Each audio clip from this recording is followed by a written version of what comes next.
तो देखिए, परिवार का एक शख्स कह रहा है कि अगर वाकई वो दोषी है तो उसे सजा दी जाए, लेकिन जो माता जी हैं उन्हें तो विश्वास ही नहीं हो रहा। कोई नहीं सोच सकता कि उनका अपना बच्चा इस रास्ते पर देश के खिलाफ इस तरह से चला जाएगा।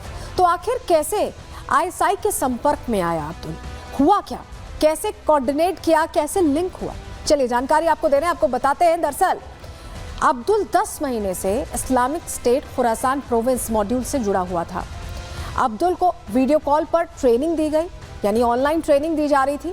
अब्दुल अपनी दुकान पर बैठकर बाकायदा ट्रेनिंग लेता था और ट्रेनिंग के दौरान अब्दुल को कई टास्क दिए गए थे। पहले टास्क देकर चेक किया गया कि कर सकता है कि नहीं, और उसके बाद अब्दुल ने भरोसा जीतने के लिए सारे टास्क पूरे भी किए। टास्क पूरे करते हुए राम मंदिर को उड़ाने की साजिश भी ऑनलाइन रची गई है। ऑनलाइन कॉल में ही सब कुछ कोऑर्डिनेट किया गया, सब कुछ बताया गया, और उसके बाद अब्दुल को ये लगने लगा कि वो अब बड़ी साजिश को अंजाम दे सकता है। और उसके बाद अब्दुल बाकायदा लेने चला गया वो धमाके का सामान, जिसके जरिए वो ज्यादा से ज्यादा लोगों को हताहत करना चाहता था, राम मंदिर के पास साजिश रचना चाहता था। और सिर्फ राम मंदिर नहीं, उसके निशाने पर था और भी मंदिर थे। लेकिन ये आईएसकेपी क्या है, इस्लामिक स्टेट खुरासान प्रोविंस है क्या, बताते हैं आपको। आईएसआई ने एजेंसियों से बचने के लिए इसको बनाया है। ये मॉड्यूल सिर्फ अब्दुल तक नहीं सीमित है, मॉड्यूल के स्लीपर सेल में कई शहरों में फैले हैं। समझ लीजिए कई शहरों में इसी तरह के अब्दुल हैं जो इसके लिंक में हैं। अब्दुल के फोन में भी ऐसे कई व्हाट्सएप ग्रुप मिले जिससे ये संपर्क साधते थे। इन ग्रुप्स में पाकिस्तान के कई नंबर भी शामिल हैं। सुरक्षा एजेंसियां अब इन नंबर्स की जांच कर रही हैं, पता करने की कोशिश कर रही हैं। व्हाट्सएप ग्रुप में कोड में ये चैट करते थे, यानी व्हाट्सएप में भी क्लियर बातचीत नहीं करते थे, कोडिंग के जरिए बातचीत होती थी। कुछ उन्होंने कीवर्ड्स तय किए हुए थे, उससे बात होती थी। कोडेड चैट को डिकोड करने की कोशिश अब सुरक्षा एजेंसियां कर रही हैं। और अब्दुल की निशानदेही पर एक्शन भी तेज हुआ है। यूपी के शहरों में अब संदिग्धों की तलाश तेज हो गई है, छापेमारी की कार्रवाई चल रही है, क्योंकि ये माना जा रहा है कि सिर्फ अब्दुल ही नहीं, ऐसे कई चेहरे हैं जो जुड़े हुए हैं, जो राम मंदिर जिसका 500 साल बाद यहां निर्माण हुआ, जिनकी आंखों में खटक रहा है, और उसके लिए बाकायदा पाकिस्तान से साजिश रची जा रही है। रिपोर्ट देखिए।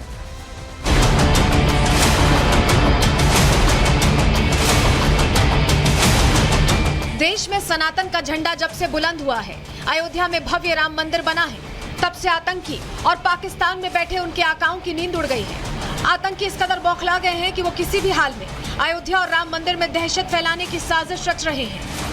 यूपी एटीएस ने आज पूर्वांचल में ताबड़तोड़ छापेमारी की है। पूर्वांचल के आजमगढ़, बलिया, मऊ, इन जिलों में यूपी एटीएस ने पहले से निशानदेही के आधार पर लोगों को मार्क कर रखा था, जिन पर आज एटीएस ने छापेमारी करी। अलग अलग जगहों पर एटीएस की अलग अलग टीमें पहुंची, जहां लोगों को गिरफ्तार किया गया। उनसे अब आगे पूछताछ की जा रही है। पाकिस्तान से जुड़े कनेक्शंस भी खंगाले जा रहे हैं। ऑनलाइन डिजिटल प्लेटफॉर्म्स का इस्तेमाल करके उनके मोबाइल एविडेंसेस से भी डेटा कलेक्ट किया जा रहा है, जिसके बाद आगे की इस पूरे मामले में तफ्तीश देखने को मिलेगी। अयोध्या में उमड़ रही श्रद्धालुओं की भीड़ पाकिस्तान की खुफिया एजेंसी आईएसआई को भी खटक रही है। यही वजह है कि आईएसआई ने राम मंदिर को दहलाने की साजिश रची, लेकिन सुरक्षा एजेंसियों ने न सिर्फ समय रहते आईएसआई की साजिश का भंडाफोड़ किया, बल्कि इस साजिश को अंजाम देने वाले आतंकी पर भी शिकंजा कस दिया है। राम मंदिर आस्था का केंद्र, जहां पर लाखों लाख आदमी आ रहे हैं, दर्शन और पूजन कर रहे हैं, और वहाँ पर इस प्रकार की मानसिकता रखने वाला हिंदुस्तान में ये दुर्भाग्यपूर्ण है। हम लोगों को जब पता चला तो कष्ट हुआ कि देखो इतना आस्था भरी वो जगह है और उसको ग्रेनेड से उड़ाने के लिए, आतंकवादी धमाका करने के लिए लोग लगे हुए हैं। आईएसआई का आतंकी अब सुरक्षा एजेंसियों की गिरफ्त में है और आईएसआई की साजिशों की परतें खोल रहा है। ऐसे में सवाल ये है कि क्या पाकिस्तान और आईएसआई अपनी हरकतों से बाज नहीं आने वाले? आखिर पाकिस्तान में बैठे आतंकियों का इलाज क्या है? Bureau report, Republic Bharat. देखिए, जिस तरह से पूरा मामला सामने आया है वो हैरान करता है, लेकिन अब क्योंकि जांच एजेंसियां जांच में जुटी हुई हैं, ऐसे में और लिंक्स को खंगाला जा रहा है और उन लोगों को पकड़ने की कोशिश है जो साजिश में शामिल थे। आगे बढ़ते हैं, अगली खबर का रुख करेंगे और अब बात करने जा रहे हैं औरंगजेब फैन क्लब की। दरअसल हुआ क्या है कि एक औरंगजेब फैन क्लब बना हुआ है। इतिहास में आपने पढ़ा होगा कि जो मुगल बादशाह रहे हैं, सबसे ज्यादा क्रूर अगर कोई था, सबसे ज्यादा अत्याचार जिसने हिंदुओं पर किया, तो वो औरंगजेब का नाम इतिहास में लिखा है। हमने आपने सभी ने हिस्ट्री में पढ़ा है ऐसा। लेकिन ऐसा लगता है कि अबू आजमी की या तो हिस्ट्री खराब थी या तो उन्होंने सोशल स्टडीज की पढ़ाई नहीं की है, क्योंकि वो बड़े बड़े कसीदे पढ़ रहे हैं, तारीफों के एकदम पुलिंदे बांध रहे हैं औरंगजेब के। और ये जो औरंगजेब फैन क्लब है, इसमें सिर्फ अबू आजमी नहीं है, ओवैसी भी हैं और भी कई चेहरे हैं जो तुष्टीकरण की राजनीति के लिए इस फैन क्लब का हिस्सा बन गए। हुआ क्या है, खबर चलिए आपको बताते हैं सबसे पहले, क्योंकि अबू आजमी जो सपा के महाराष्ट्र के प्रदेश अध्यक्ष भी हैं और समाजवादी पार्टी से ही चुनाव जीतकर वहां विधायक भी हैं, इतने महत्वपूर्ण पद पर होने के बावजूद क्या कहा है अबू आजमी ने, सुनिए। सबसे पहले आजमी का ये जो ज्ञान है ये हैरान करता है। औरंगजेब महान था, हिंदुओं पर अत्याचार नहीं किए औरंगजेब ने, मंदिर तोड़े तो मस्जिद भी तोड़ी, यानी वकालत कर रहे हैं। क्रूर नहीं, इंसाफ पसंद था औरंगजेब। इतनी तारीफें इन्होंने कर दी। शासन में सोने की चिड़िया बना था भारत औरंगजेब के शासन में, ये जिक्र कर रहे हैं। उसके सलाहकारों में हिंदू भी शामिल थे। जबरदस्ती करता तो कितने हिंदू बचते, यानी जो धर्म परिवर्तन की बात कही जाती है, जो जजिया कानून लगाने की बात कही जाती है, जो इतिहास में सब कुछ लिखा है वो सब गलत है। और जो अबू आजमी को पता है या वो बता रहे हैं वो सब कुछ सही है। यही दोहराते दिखाई दे रहे हैं अबू आजमी और इसी को लेकर अब प्रश्न पूछे जा रहे हैं। लेकिन अबू आजमी ने कहा क्या है, एक बार सुन लीजिए, अक्षरशः उन्हीं से सुनिए किस तरह से तारीफ कर रहे हैं। सब गलत हिस्ट्री दिखाई जा रही है। औरंगजेब रहमतुल्लाह अलैह ने बहुत सारी मंदिरें बनवाई हैं। औरंगजेब क्रूर शासक नहीं है। बिल्कुल नहीं, बिल्कुल क्रूर शासक नहीं बनता। ये जो है उस वक्त लड़ाई थी, राजकाज की लड़ाई थी, समझा आपने, कोई हिंदू मुस्लिम की लड़ाई नहीं थी। औरंगजेब के ज़माने में भारतवर्ष जो है सोने की चिड़िया था।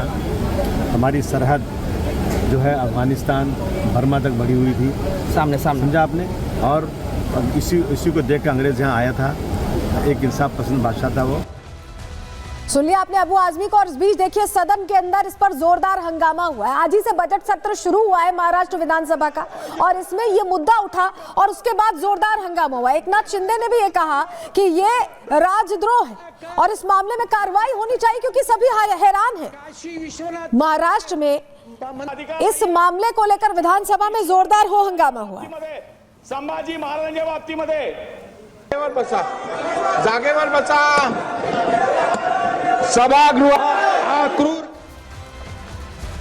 तो औरंगजेब पर जिस तरह से बयानबाजी हुई उसका असर हमने आज ही से शुरू हो रहे बजट सत्र में भी देखा। अबू आजमी के विवादित बयान पर घमासान मचता दिखाई दिया।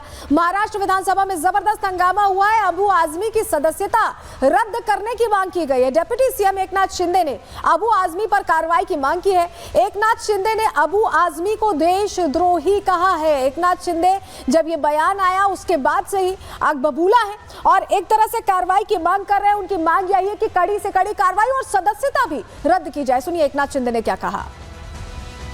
अशा संभाजी महाराजांचा, शिवाजी महाराजांचा अपमान करणं म्हणजे हा अबू आजमी देशद्रोही आहे, देशद्रोही आहे। आणि म्हणून या देशद्रोहाला या सभागृहामध्ये बसण्याचा अधिकार, या सभागृहामध्ये बसण्याचा अधिकार या देशद्रोही अबू आजमी याला नाहीये।